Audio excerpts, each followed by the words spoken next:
This is an oblique projection of an X-ray of the lumbar spine.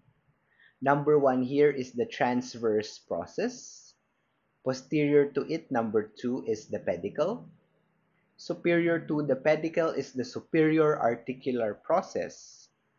Number 4 is the pars interarticularis, also known as the isthmus.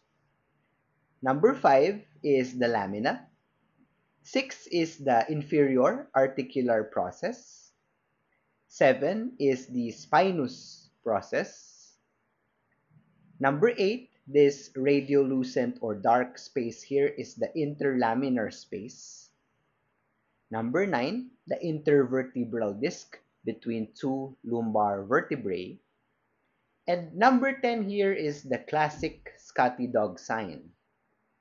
The significance of the Scotty dog sign is that a normal oblique projection of the lumbar spine should resemble a dog, specifically a Scotty or a Scottish dog.